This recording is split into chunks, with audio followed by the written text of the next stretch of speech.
Welcome to the newest episode in a Legendarium series about the plagues that have struck and shaped humanity. In this installment, Strange Cures for the Black Death, we will talk about the humoral theory of medicine used by medieval doctors. Yet, when the medieval medical community confronted the Black Death, they turned to new and sometimes bizarre cures to help their patients. In times of desperation and fear, people turn anywhere for hope. The people who lived during the Black Death were no different. Orthodox medieval medicine centered on the theory of the four humors. In this theory, humors existed as four liquids in the body, which corresponded to the four elements found in nature: blood for air, phlegm for water, black bile for earth, and yellow bile for fire. At the time, medieval doctors believed that illness was caused by these four humors being out of balance. Some of the treatments used to correct the balance could be benign, including dietary changes, herbal remedies, and exercise. Yet doctors could also use far more dangerous treatments to correct the balance, including bloodletting, which is simply opening a patient's veins so that they bleed out excess blood, blistering the skin with hot irons, and using laxatives and enemas to remove excess humors. When the Black Death struck in 1347, medieval doctors faced an unknown and lethal illness that killed anywhere from 1/3 to 2/3 of Europeans. Victims of the illness suffered from high fever, vomiting, bleeding from the lungs, and were covered with boils. Using humoral theory, the doctors treated patients with bloodletting to reduce the amount of hot blood in their system and had them blow their nose to get rid of excess cold phlegm. To further balance a patient's internal heat, they would rub onions, herbs, and chopped up snakes on the patient's boils.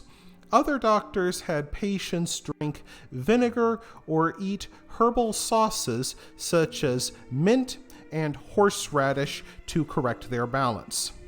As doctors scrambled for a cure, they tried poultices. Doctors would cut open sores and then apply a paste of tree resin, flower roots, and animal feces. It would be pushed inside open wounds, then wrapped up tightly to keep it inside. The most bizarre such poultices involved cutting open a pigeon and rubbing its innards on infections. Another involved shaving a chicken's bottom, then tying the unhappy bird to a person's neck so that the chicken would absorb the plague through its shaved bottom. Wealthy patients could afford treacle, a byproduct of sugarcane production in Cyprus and Sicily. Physicians believed it had to be aged 10 years before it became effective against the plague. While the aged treacle did have disease-fighting molds, it was also smelly and sticky.